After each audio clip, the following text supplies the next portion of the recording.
So mga guys, may bagong rules sa ah, mga eroplano. So mag-update din tayo.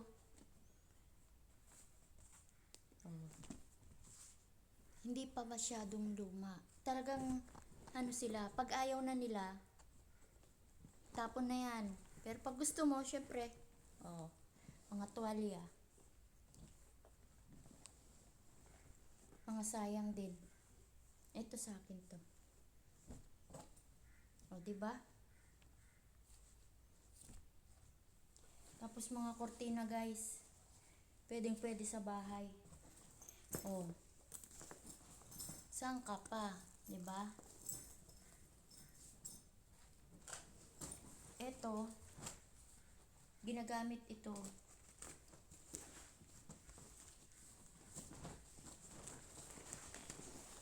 ng mga rescuers. So, pwedeng swimming pool. Para sa aking mga apo, dalawa yan. Medyo mabigat nga lang. So, hindi ko alam kung kakasya sa dalawang maleta ko. Ito, maleta ko.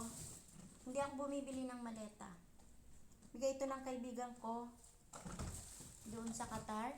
Kasama ko ngayon doon sa kabilang bahay, si Catherine. Binigay lang din yan. At ito, binigay ito ng amo ko sa Pilipinas. Kasi habang nag-a-apply ako, guys, namamasukan ako. Kasi sayang din yung sahod. Isang buwan 6,000. So kahit isang buwan lang, mayroon ka ng 6,000 habang naghihintay ka ng tawag ng amo. 'Di ba? Habang nag-a-apply ka, kailangan tayo maging madiskarte para meron tayong aasahan. Tsaka mabait yung amo ko sa Pilipinas. Isang buwan ako sa kanila.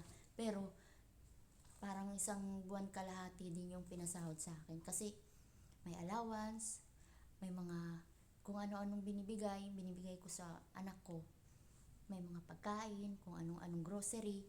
So, malaki rin ang tulong nila. Mababait sila sa Pilipinas. Malapit lang doon sa agency namin. So, yung agency namin, pinapayagan kaming magtrabaho. Kasi, hindi kami kailangan umasa doon sa allowance. May allowance kami 10K, pero hindi mo makukuha kagad yun. Medyo, mga 2,000 lang nakuha ko.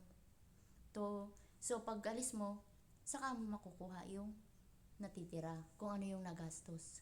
Pero libre ang pagkain. So, mag-impake muna si Inday.